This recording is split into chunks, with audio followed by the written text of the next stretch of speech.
WBA, also with a representative on the scene. Referee John Coyle of Great Britain brings the two fighters together in the middle of the ring. If you've just joined us on Showtime Championship Boxing, in an earlier bout, Dwight Muhammad Qawi scored a sixth-round technical knockout over Leroy Murphy, which has given Qawi the right to meet the winner of this bout. And if it is Holyfield, it will be a revenge bout. Holyfield took the WBA title from Qawi last July. Ocasio comes out and tries to get off first. Well, he's certainly fighting totally different right off the bat. I mean, he has trained 3 months. He's come in to lay it out in the first round. It's exactly what Holyfield would like. He would like an exchange. Holyfield is not a defensive fighter. He will take some punishment, but watch for the ability to finish combinations and indeed sometimes the opponent with either hand. In defense of Ocasio, if he needs one, the fight with Qawi was taken after a year layoff, and he really did look flabby and sloppy in that fight. He's had 3 months of hard training now with Gregorio Benitez, Wilfredo Benitez's father, and he certainly looks much sharper. I mean, even his body looks much sharper today.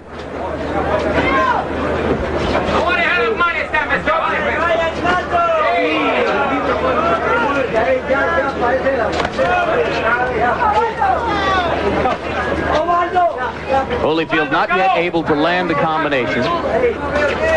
He's tried twice with the jab, setting up the right cross. Benitez keeping up a running commentary, telling him to move, move, move. As soon as Ocasio gets still, Benitez starts hollering, move, move, move.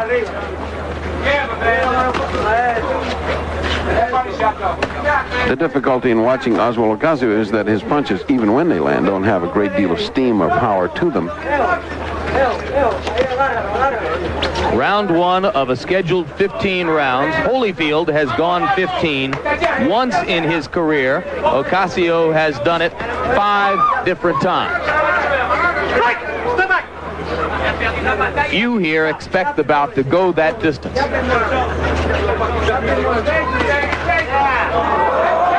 Chopping right hand by Holyfield, and Ocasio leaned back on the rope to get a better look.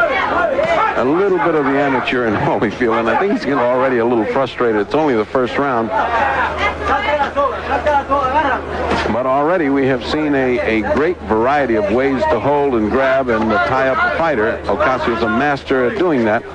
Good tactic. Just a little short with the right hand there was Holyfield, but he digs twice to the body and has got Ocasio standing still. This is a 20-foot ring, not as advertised 22, but 20 feet, which is in Holyfield's favor. It's a lot less to run around. The ropes are rather loose, as you saw. Ocasio leaned back into him, and they bent a great deal backwards, which is in Holyfield's favor again. Ocasio might like the 30-foot ring. You can probably hear the running commentary recommending the uppercut as a stratagem. Yes, because as Ocasio leans down, you just saw him lean down twice. He's wide open for an uppercut. And Holyfield has just got to begin to control him with a jab and start taking over the fight, the tempo. Holyfield hooking to the body. He's much stronger than Ocasio. Punch is stronger than Ocasio. He just doesn't have the experience to know how to get away from a grasping, grabbing fighter. There, that's a perfect example of that.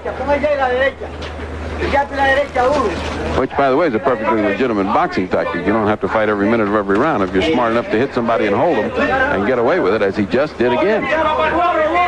That's what a youngster like Holy would feel, even though he's the champion, has to learn how to control.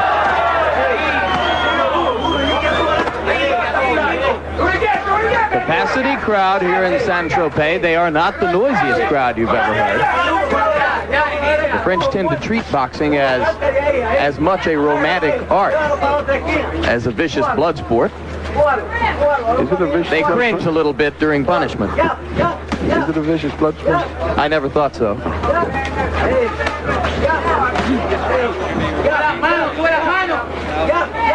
Holyfield doing much better, stepping up the action. He had top rope, goes way back. He just doesn't get the support that he thinks he's getting when he leans back. Because Ocasio, he leans too far back.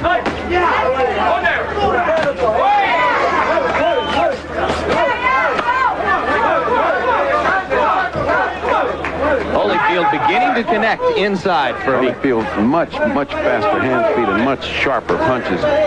Starting to put punches together, which he wasn't able to do in round one.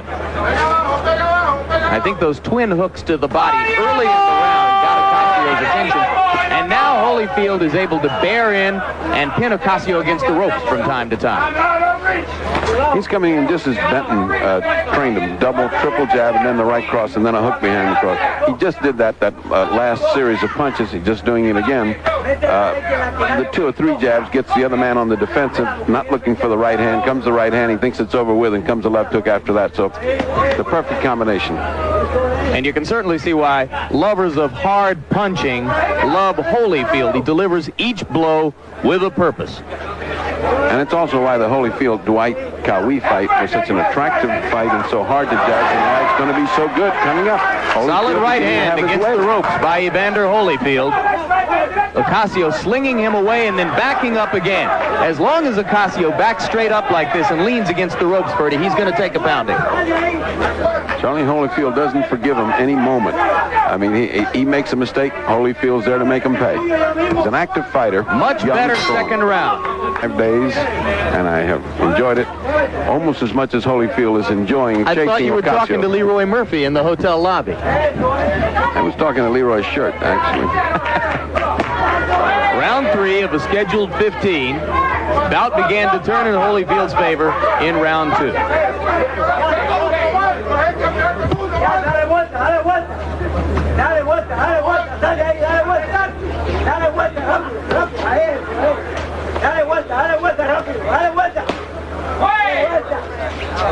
Be interesting to see what Gregorio Benitez has left at the end of the evening in that voice, Ferdy, if he keeps up at this rate. Well, I know him for many years, and I can tell you he can go into Christmas season without losing his voice. By the way, speaking of great fighters, his son, Wilfredo Benitez, was certainly a great fighter, maybe one of the youngest, if not the youngest man ever to win a title. As for Holyfield, he won the WBA Cruiserweight title in that 15-round split decision over Cowie on July 20 of last year. WBA, of course, calls the title the junior heavyweight title. The other 2 governing bodies, the IBF and the WBC, both refer to it as the cruiserweight title. On May 15, with his 3rd round TKO of Ricky Parkey in Las Vegas, Holyfield took over the IBF version of the championship. Up ahead, if he were able to defeat Ocasio tonight, a bout with Dwight Muhammad Cowie, a revenge battle for Cowie, and then potentially a bout with Carlos De Leon to attempt to unify the title in this weight class, and it is at that point that most suspect he will move up to the heavyweight division. Well, he's certainly fighting like a heavyweight right now. He is controlling Ocasio. He has had a series of pitch battles here, which Ocasio's lost every one, and Holyfield has really been powdering him.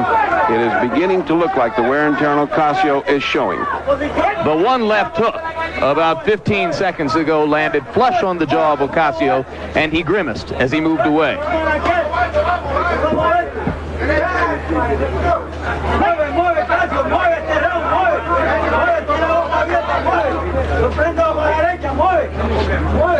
Ocasio continues.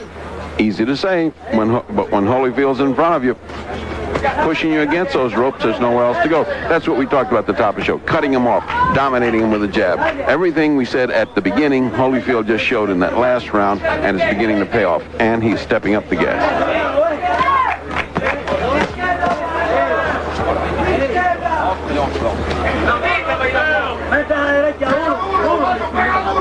Holyfield using the jab now more in round 4. As Ocasio slows down, the jab is more effective in controlling him. As it's more effective, the right hand comes in better, and all of it to the detriment of Ossie Ocasio. Ocasio countered for a moment with a right. Holyfield digs back to the body.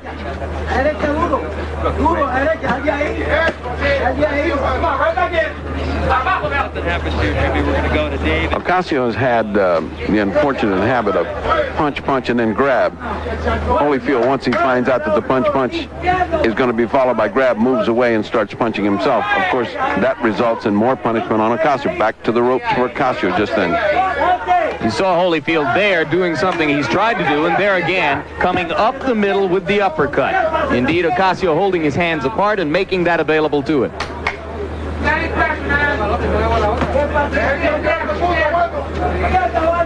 You can almost see Holyfield turning on the heat a little bit at a time each round. It just gets a little bit more intensive.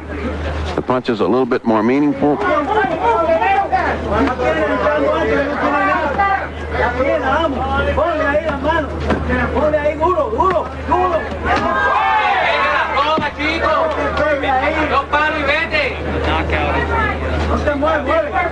Again and again, his corner exhorting him, don't get on the ropes, don't get stuck on the ropes, punch and move.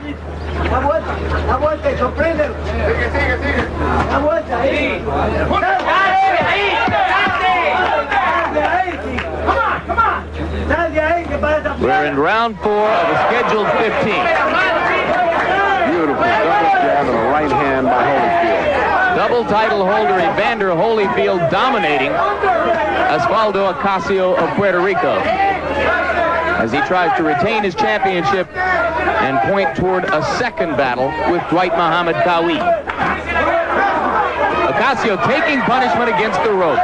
Solid left to the head there by Holyfield. Holyfield just moves him from one rope to the other. Traps him on one rope, goes to the other rope. Ocasio beginning to wear out. Chose to live in New York a few years back rather than to remain in Paris because of the difficulty of being a public figure in his own hometown. A difficulty which you've handled very well in Manhattan, I understand. And you in Tampa and Miami, Ferdy, everyone knows about that. Don't leave out Mobile, Alabama. It was very big there for me. Round 5 of a scheduled 15 now, as Holyfield tries to press the attack once more.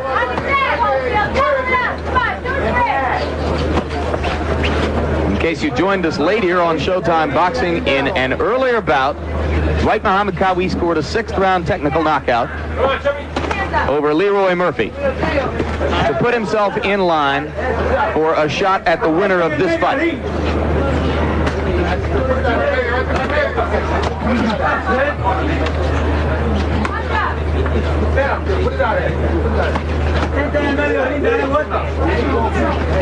Ocasio is behind, obviously 39 to 36. He's been losing the second, third, and fourth, but I feel that the quality of the fight is much superior to what we saw with Dwight Qawi. I mean, I just didn't, with Qawi, he just looked like he had nothing. At least here, he's trying hard, he's fighting back, he's getting outclassed by Holyfield, but you sense a desire on his part to fight, whereas I didn't see that at all with Dwight, and that's what sort of infuriated me in a title fight, to have a guy just openly run. He's not doing that here. He's trying to fight. He's just getting outclassed. Well, if he has a desire to fight, Ferdy, you have to assume that he has some outside idea of winning. What strategy could he be employing here? Is he hoping that Holyfield will punch himself out?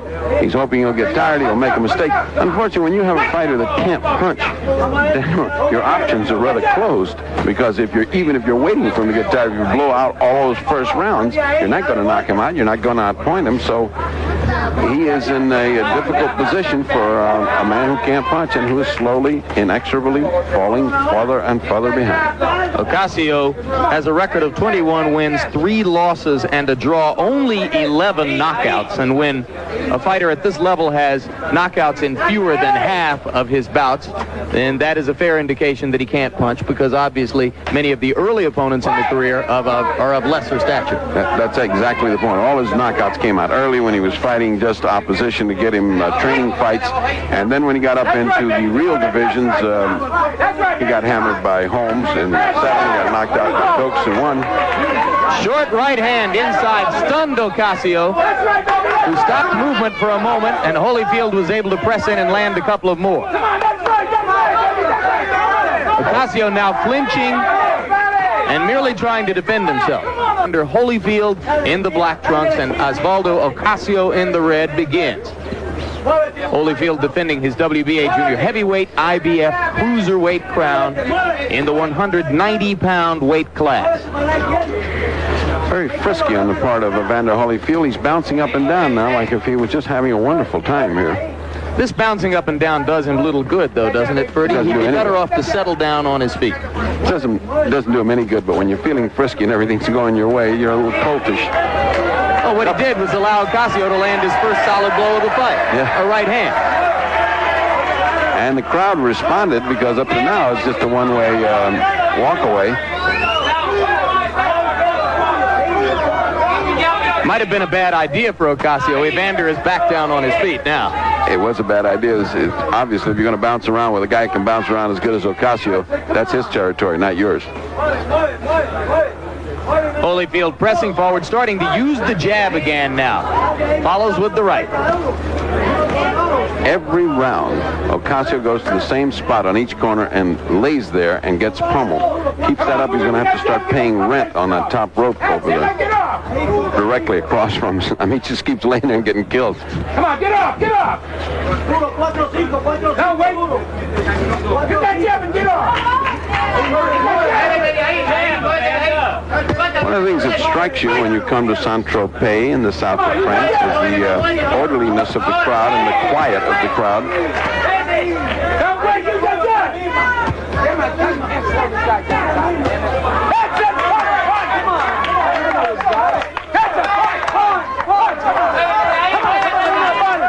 Holyfield measuring him. Ocasio tries to grin at him. It's a half-hearted effort. That's better when he punches back. Oh, there's that uppercut. There's the uppercut that Benton wanted. There it is again. Holyfield senses that he has Ocasio in trouble. Comes forward with the right hand. Ossie's showing pretty good ability to take a punch. He is, and he's showing more fighting spirit. He's fought better this round in spite of the fact that he's taken a good pacing. He's coming back. Not enough to win a round, but at least it was better than that one-way beating he was taking. I think a fighter should evince some reluctance to take a beating from time to time just to make his opponent feel that he's in a fight.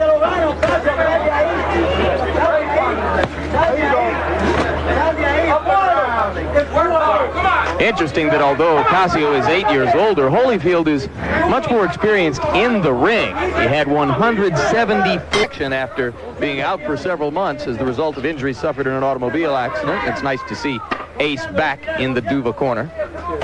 And now Holyfield comes out to do business in round 7. Holyfield feels slightly frustrated, if not disappointed, in not looking that much better. Although, how much better can you look against a guy that is fighting to survive rather than to win?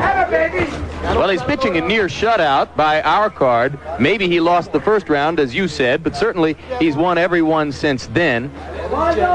Interesting that people speculate he may meet Tyson down the road. This is just the kind of frustration that Mike Tyson has had to learn how to deal with in bouts against opponents who fight defensively and simply won't allow him to knock them out. I think Tyson's trouble is mainly of size and defense. When little guys try to be defensive like that, he eats them up. But when these huge, tall heavyweights like Pinkman Thomas and Mitch Green. Mitch Green was an awful fight in the Garden. Bone Crusher Smith, Quick Tillis, all of them just grabbed him and smothered him. Smothered him like an octopus, and he just couldn't and as much as Kevin Rooney will yell punch out of the clinches, it's a lot easier said than done. Well, at the end of this circus, we have it 59-54 at the end of 6 for Holyfield, giving, as my partner Jim Lampley said, only the first round to Ossie Ocasio. Although I do not hesitate to point out that I feel Ocasio's fighting a much better fight than he did against Cowie. Yet he was given credit for victory in the Cowie bout, and here he is well behind. Remember, this is quite unofficially. We're just sitting here idly looking at this. There are 3 judges, 2 from Venezuela, who might love defensive fighting, seeing it quite differently. I am sure that Nouveau, Ace Murata would not like to see this go to a decision. Want to see that TKO or KO on Holyfield's record. Ferdy, if he's winning this bout, the ghost of Sugar Ray Leonard is much more than an imaginary apparition. It is moving pens on paper at these judges' stands.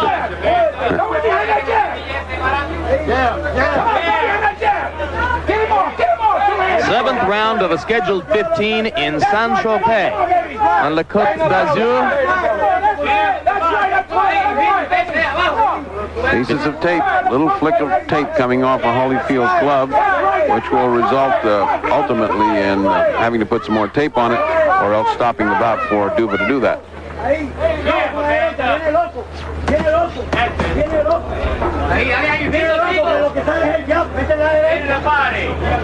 The action has a sameness. It's the heat. 1,000,000 degrees, as I described it, with 1,000% humidity. Now we're down to about 990,000 degrees. Now, I would like to just play devil's advocate for a moment. That last round, which you and I so glibly gave 10-9, there could have been, with the ghost of Sugar Ray Leonard hovering over the two Venezuelan judges, a dim, remote possibility that in some way, somehow, they saw that as a defensive masterpiece on the part of Ocasio, in that he didn't get pummeled as much as he did the other rounds, and may have given it to him. You see what I'm saying? That would bring my confusion with regard to boxing scoring to a newly elevated level, Ferdy. That's true. One wonders, but of course anything's possible. One wonders, as we spoke earlier this morning, if scores were announced between rounds, as we tried to do in NBC for a year, if the boxers would fight any differently. Would Ocasio fight any differently if he knew that Lampley had him behind by such a huge score? My guess, Ferdy, just as a layman with less exposure to the sport than an expert like yourself, is that it wouldn't make much difference. My personal belief is that 99% of the time a boxer gives you what he's got in the ring, and will do so regardless of whether he's ahead or behind. Often, they don't seem to hear what they are told in their corners. That's exactly how it proved to be in our experimentation on NBC. When asked after the fight, the boxer always said, I didn't hear him, I don't know what I was doing. All I did was I had to fight this guy in front of him. So you're exactly correct. The boxers apparently don't care. They just want to fight what's happening, and they want to take care of what's happening in front of them. In this case, it's Holyfield now beginning to step up the pursuit of Ossie Ocasio, who is beginning to get a little speed in his retreat. Does that mean, Ferdy the Fight Doctor, that you favor progressive scoring announced at the end of each round and made public? No, I don't. We did it every which way, and I want to tell you, it didn't add anything, it didn't take anything away, it didn't change anything, and I felt that I liked it the way it is right now. I'm maybe in a minority, but I like it the way it is right now. You see anything different happening in this fight as opposed to what's gone down for the last 6 rounds prior to this? No, it's the same Holyfield in the attack. Ocasio trying to skip and use his superior boxing defensive skills, but no offense to gain points. You think any doubts will arise with regard to Holyfield if he's forced to settle for a decision and is unable to get Ocasio out of there? No, I don't, because I think he's a young man facing a difficult opponent. After all, Ocasio's only been knocked out twice, once both by heavyweights, both by the champion. Larry White is waiting for it. Should be the Vanna White and Dave Dial show.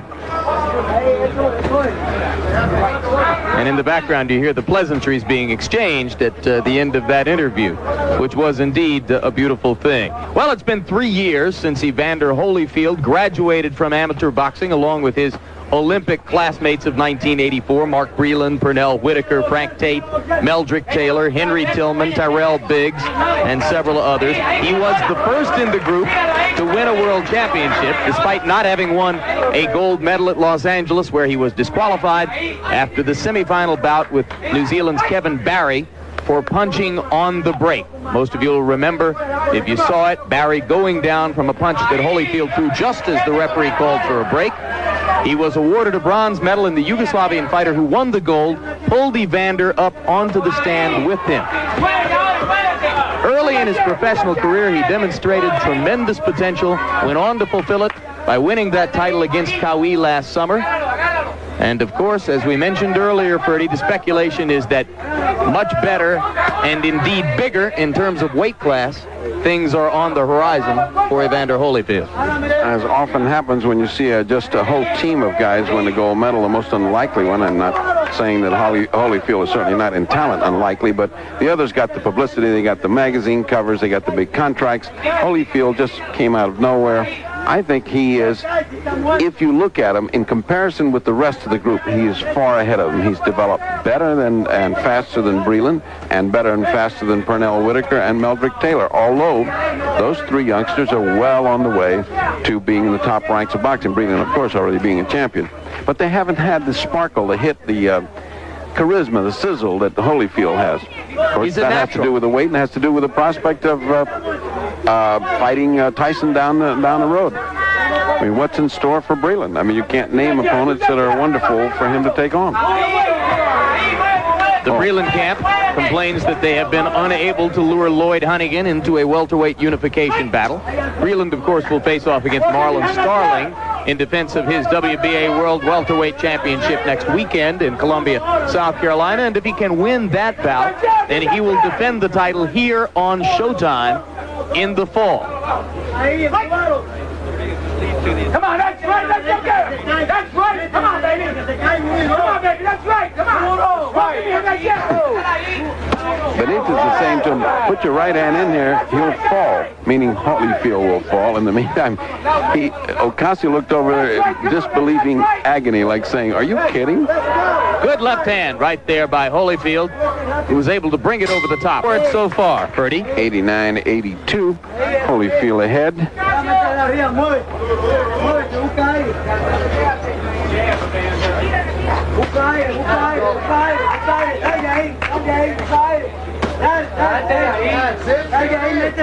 Ocasio now looking more like the Ocasio of old in that he was running much faster, looking very tentative and almost apprehensive as Holyfield closes in with that heavy punching. If you have not found spine-tingling excitement in this bout, let us say that there's something about Ossie Ocasio which tends to eliminate, to a certain degree, the chance of that happening in a bout at this level. It almost robs you of your senses because along about the middle of the fight, you have an overwhelming urge to close your eyes. But then you feel like you might miss something because young Mr. Holyfield is doing all he can. He's doing 100% to get rid of Ocasio and not have to wonder about the ghost of Sugar Ray Leonard. Ocasio landed a pawing left.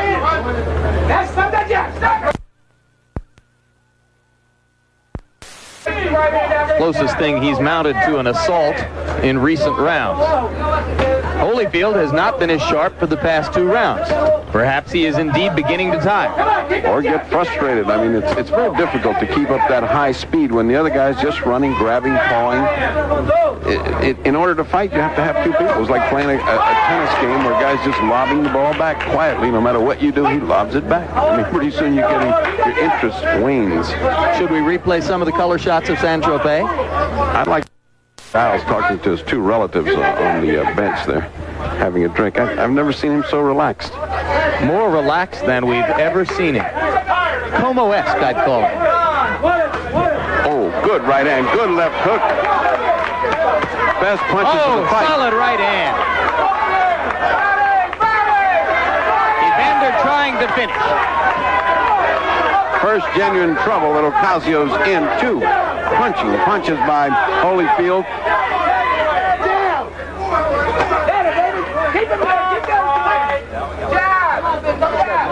Holyfield digs to the body. Ocasio holds. Here comes Evander again. We are in round 10 of a scheduled 15. Ocasio flat-footed, has very little left in his legs. He's working on very dead legs.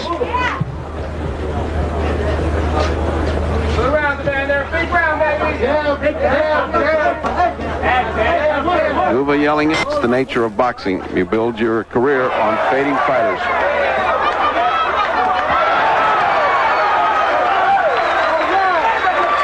That had become increasingly inevitable during the last minute of round 10. We are now in the first minute of round 11. Ocasio takes the mandatory 8, looks to his corner and to Gregorio Benitez, tries to deliver a right hand, and now prepares to try to weather another storm. He got hit a bruising uppercut as he got in. Of course, Holyfield zeroing in, knowing this could end right now. You get the feeling Ocasio certainly doesn't want any more. Holyfield a little wild at first. Now tries to go back to concentrating on the body. Ocasio just getting pumped. Then Luke. That's quite enough for British referee John Coyle, and by technical knockout in the 11th of the scheduled 15, Evander Holyfield retains his WBA junior heavyweight, IBF cruiserweight crowns, and sets up a second match with Dwight Muhammad Qawi. And that's got to be a wonderful match. I mean, because Dwight has all that energy burning in him, and of course Holyfield is dying to come back.